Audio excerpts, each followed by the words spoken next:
అందరూ నమస్కారం. నిన్నటి రోజున వైకాపా పార్టీ కోవూరు నియోజకవర్గ మాజీ శాసనసభ్యులు ప్రసన్న కుమార్ రెడ్డి గారు వాళ్ళ మాజీ ముఖ్యమంత్రి వాళ్ళ పార్టీ అధ్యక్షులు జగన్మోహన్ రెడ్డి గారు పిలుపునిచ్చారంట. జూన్ 4న గత సంవత్సరం జూన్ 4న ప్రజలు ఇచ్చినటువంటి నిర్ణయం సరైన నిర్ణయం కాదు కాబట్టి ఒక ఎన్నుకోడు దినోత్సవం జరపమని చెప్పని ఆయన పిలుపునిచ్చారట. జూన్ 4 గురించి పక్కన పెడదాం. ప్రసన్న కుమార్ రెడ్డి గారిని అడుగుతా ఉన్నాం, గొడ్డలపోటు దినోత్సవం మీకు తెలుసా?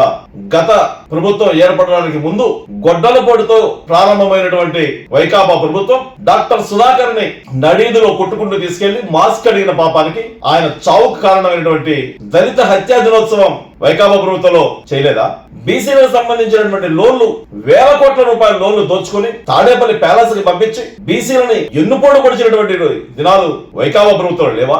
మా దళితులు, మా బీసీలు, మా మైనార్టీలను మాట్లాడుతూ దళిత బీసీ మైనార్టీ బహుజనుల కోసంగా ఏర్పాటు కాబడినటువంటి కార్పొరేషన్ నిర్వీర్యం చేసి SC corporation, ST corporation, minority corporation, BC corporation నిర్వీర్యం చేసి కేంద్ర ప్రభుత్వం నుంచి వచ్చినటువంటి వేలాది కోట్ల రూపాయల నిధులని దోచుకు తిని వీళ్ళందరినీ దగా చేసిన ప్రభుత్వం వైకాపా ప్రభుత్వం కాదా? సాక్షాత్తు ఒక బీసీ కార్ డ్రైవర్ ని ఎమ్మెల్సీ హత్య చేసి శవాన్ని ఇంటికి పార్సిల్ చేస్తే ఏమనాలి ఆ దినాన్ని? మా అక్కని ఏడిపించారు, ఎందుకు ఏడిపించారని అడిగితే 9 సంవత్సరాల పసిబిడ్డని చంపేస్తే ఏమన్నా ఆ ప్రభుత్వాన్ని? మీరా ప్రభుత్వాల గురించి మాట్లాడే నైతిక హక్కు కలిగినటువంటి అధ్యక్షులు మీ అధ్యక్షులు జగన్మోహన్ రెడ్డి ఈ రోజున ఎన్నుపొడుతున్న గురించి మాట్లాడేది వ్యవస్థను నిర్వీర్యం చేస్తూ ప్రజాస్వామ్యాన్ని మంటగలుగుతూ బాబాసాహెబ్ డాక్టర్ బిఆర్ అంబేద్కర్ ఇచ్చినటువంటి రాజ్యాంగంలో ఉండే చట్టాలను, హక్కులను నిర్మూలించుకుంటూ అనేక మంది వైకాపా ఎమ్మెల్యేలు గాని, మంత్రులు గాని బహిరంగంగా నోటుకొచ్చిన బూతులు తిడుతూ దుర్భాషలాడుతూ సాగించినటువంటి ఒక యమపాశం లాంటి పరిపాలన గత ప్రభుత్వంలో దీన్ని చూడలేదా?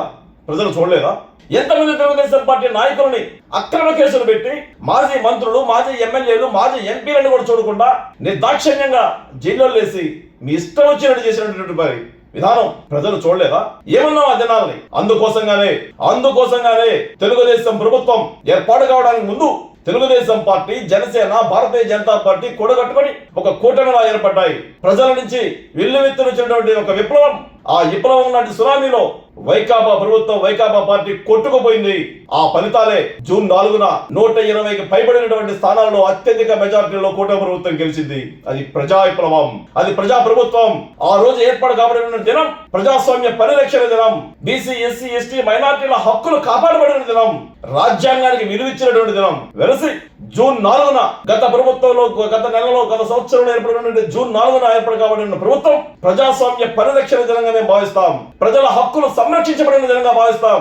ఆంధ్ర ప్రజల ప్రగతి కోసం, ఆంధ్ర ప్రజల భౌతవ్యం కోసం, విద్యా ఉపాధి అవకాశాల కోసంగా ఏర్పాటు కాబడినటువంటి ప్రజల ఆకాంక్షల మేరకు ఏర్పడినటువంటి ప్రభుత్వాన్ని మేము ఒక పర్వదినంగా భావిస్తా ఉన్నాం. Masula fest 2025 June 6th, 7th, 8th Manginapudi beach, Machilipatnam, gateway of Amaravati. Hi Nilor, please subscribe to N3 TV.